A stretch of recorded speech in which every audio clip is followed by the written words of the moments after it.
أغلبكم شاف شو عم يصير آخر يومين على التيك توك بسبب حفلة الشامي. شفتوا العالم اللي طلعت صارت تحكي، والعالم اللي صارت تحط صور البنات، واللي صارت تسب المغني، وصارت تسب السكيورتي، وشفتوا كل الفيديوهات انتوا على التيك توك. يعني حرفيا هي يمكن من أكثر الحفلات اللي اجى عليها انتقاد، والمشكلة بتطلعوا انه ليش ما حدا بيعرف ليش صار هالانتقاد، ليش صار هالمشاكل، ما حدا بيعرف. وأنا حضرت حفلة من حفلاته اللي عملها بألمانيا، واليوم جاي أحكي عن هذا الموضوع. السلام عليكم ورحمة الله وبركاته، معكم عبد الله، واليوم رجعنا لكم فيديو جديد. مثل ما شفتوا كنت عم لكم انا حضرت حفلة الشامي، مشان هيك ما كنت عم نزل كثير فيديوهات اخر فترة. يعني حرفيا اخر فيديو نزلته كان عن القصة، وكان فيديو تجريبي بس، وبعده ما عاد نزلت. فقلت لكم لانه ما كنت ببيتي وما كنت بالمنطقة كلها اصلا. قبل ما يبدا المقطع لا تنسوا تحطوا لايك وتشتركوا بالقناة اللي مو مشتركين، وتضيفونا على حساباتي بالتواصل الاجتماعي رح تلاقوهم كلياتهم بالوصف. وبس هلا خلينا نحكي عن موضوع الحفلة.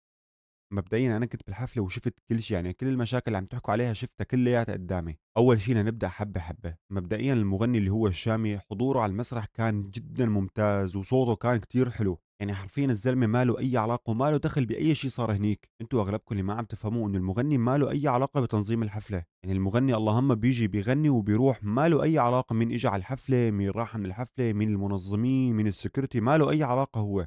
وأنتم شفتوا قديش إجت كمية انتقاد كتير كبيرة عليه، ومو بس هلأ بالحفلة، قبل الحفلة كمان. يعني حرفيًا من أول ما بلش ينعرف عند العالم، والعالم كلّياتها نازلة انتقاد فيه. وأول سبب بتلاقيه عندهم إنه هو صغير وشلون وصل هالأرقام كلّياتها. وأنا والله مو جاي أدافع عنه، يعني عادي جدًا واحد انشهر، يمكن في واحد يحبه وواحد يكرهه، يعني عادي جدًا. بس مقصدي ليش لمّا يطلع فنان خَص نص من سوريا، أو مو بس فنان، إن شاء الله يكون يوتيوبر، إن شاء الله مين ما كان يكون، ليش بس يطلع شخص من سوريا بتلاقوا كمية الانتقاد والهجوم عليه كتير كبيرة. أقسم بالله يا جماعة الخير، شوفوا بكل البلدان العربية، مو بس البلدان العربية، بكل العالم لمّا يطلع شخص موهوب العالم شلون بتحبه، والعالم شلون بتساعده إنه ينشهر أكتر بما إنه هو ابن بلدهم يعني. إلا بسوريا لازم كل ما يطلع واحد ينتقدوه، ليش ما حدا بيعرف؟ لك والمشكلة دايمًا قدّام العالم عم نبين إنه نحن عم نتخانق بين بعض. يعني ليش عم تكرهوا الهزيمة؟ ما حدا بيعرف. مو بس الشامي، أي شخص عم يطلع جديد على الساحة عم يكرهوه. بتحسوا هالشعب ما بيتمنى الخير لابن بلده ولا لابن حارته حتى. لك وهدول نفسهم بييجوا بيحكوا لك ليش العالم عم تكرهنا وليش عم يصير في عنصرية علينا. لك ما نحن بين بعض عم يصير في بيننا عنصرية، شلون برا؟ لك نحن ابن المدينة بصير بتمسخر على ابن الضيعة، وهذا الحارة بتصير بتتمسخر على هاي الحارة، وهي المحافظة بتصير بتتمسخر على هي المحافظة. لك بين بعض عم يصير فينا عنصرية، شلون ما رح يصير فينا عنصرية برا البلد؟ يعني مشان موضوع الحفلة، إن كان بدنا نحكي عن الشامي، روحوا شوفوا بكل الأماكن اللي عمل فيها الحفلات ما صار فيها مشاكل مثل ما صار بألمانيا. وكل العالم تعرف إنه اللي بألمانيا اللي راحوا على الحفلة هن سوريين، يعني أولاد بلده. يعني راح على لبنان، وراح على قطر، وراح على دبي، والثلاث بلدان مالهم أولاد بلده اللي حضروا الحفلة. أوكي في جزء منهم بس مو كلهم أولاد بلده. وشوفوا الحفلات كلياتهم شلون مرقوا، وما حدا طلع وانتقد إلا حفلة الشامي بألمانيا اللي كانت مع أولاد بلده. وأغلبكم شاف الفيديوهات اللي كانت عم تنزل على التيك توك، شلون العالم كانت عم تطعن بشرف العالم اللي كانت بالحفلة. شخص مقضي وقته 24 ساعة بالبانهوف وعلى بنات وسكر ومو مخلي شي معامله، راح منزل لي فيديو على العالم اللي راحت على الحفلة وعم يسب ويطعن بشرف العالم اللي راحت لهنيك. لا وبتلاقي العالم بالفيديوهات كفو ويلا في طلع واحد بيفهم بيناتكم ومدري شو. اقسم بالله ما بعرف اذا اغلبكم شاف الفيديوهات، عالم عم تحط صور البنات، ما عم تغبش على وشها، عم تحط هيك علنا صور البنات. انت تخيل اختك او امك تكون ماشيه بالشارع وحدا يصورها ويحطها على التيك توك، انت شو راح تروح تعمل فيهم؟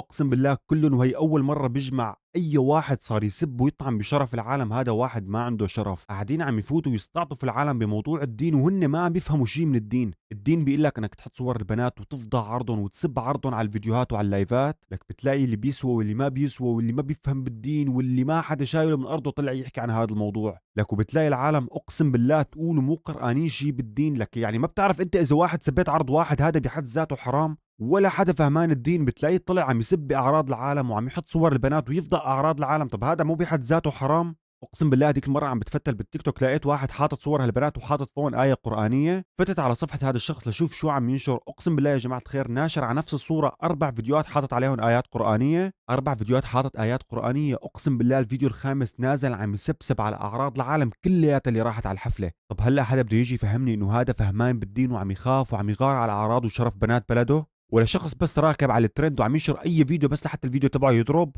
اقسم بالله شيء بخجل لما انا عم بفتل بالفيديوهات شوف البنات حاطين صورا للبنات وحاطين فون ايات قرانيه. طب ما انت عم تفضح اعراض البنات، هي البنت شو ما كانت عامله تعمل انت عم تروح تفضح عرضها؟ طيب يعني هي البنت راحت لهنيك تتراوص مع شاب ولا راحت تسكر، انت شو دخلك؟ انت ليش لا تفضح البنت؟ الله شايف فوق والله بيحاسبها. أنت شو دخلك لحتى تروح تفضى عرض البنات؟ أنا ما عم دافع عن الكل، أقسم بالله يا جماعة الخير أنا كنت هنيك وشفت فلت البنات شلون كانوا فلتانين بالحفلة، والله العظيم المحجبات كانوا فلتانين أكتر من المفرعات، والمشكلة في مشاهير من التيك توك طالعين يحكوا عن نفس الموضوع وهن نفسهم قاعدين عم يحكوا عن ثورة سوريا. أنت شلون طالع عم تحكي عن الثورة وتدافع عن الثورة إذا ما عم تقدر تتقبل اختلاف الآخر؟ لأنه سوريا فيها اختلاف وفيها ثقافات وفيها أديان غصبا عنكم، وهذا هو نفسه السبب اللي أخر نجاح الثورة، هذا هو سبب تأخير نجاح الثورة، إنه أنت ما عم تقدر تتقبل اختلاف العالم.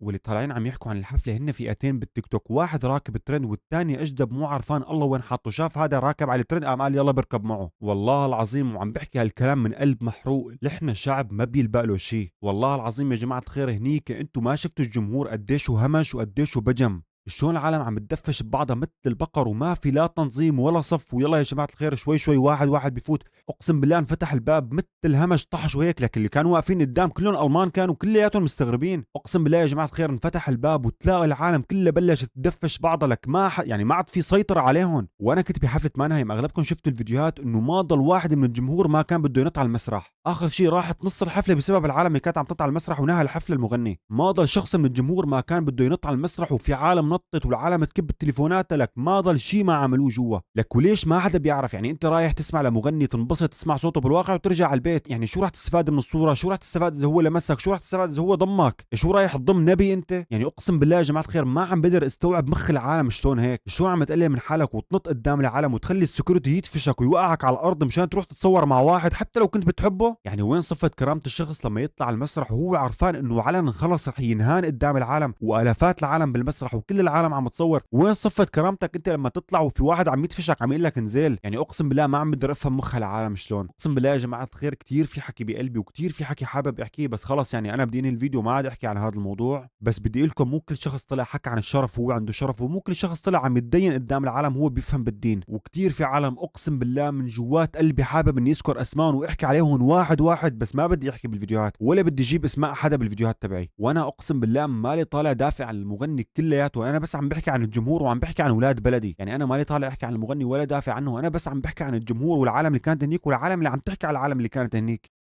وبس يا جماعة الخير هون بكون وصلنا لنهاية الفيديو، اكتبوا لنا شو رأيكم بالتعليقات عن هيك عالم، وشو رأيكم بالحفلة بشكل عام، وشو رأيكم بالحكي اللي أنا حكيته، يعني عادي جدا ممكن يكون أنا غلطت، بس أنا متأكد أي شخص بيفهم شو هي وجهة نظري ما رح يشوفني غلطان. حساباتي بالتواصل الاجتماعي رح تلاقوها كلياتها بالوصف، أي شيء بتحبوا إني أحكي عليه، أي فكرة بتحبوا إني أصور عليها فيديو ابعتوا لي إياها إن كان على الانستا أو على التيك توك، وحسابي الثاني على اليوتيوب رح تلاقوه تحت بالوصف كمان، روحوا اشتركوا بالقناة هنيك، ولا تنسوا على هذا الفيديو تحطوا لايك وتشتركوا بالقناة اللي مو مشتركين، وأهم شيء تفعلوا زر الجرس مشان كل ما أنشر فيديو يوصلكم إشعار. بس دمتم بخير والسلام عليكم.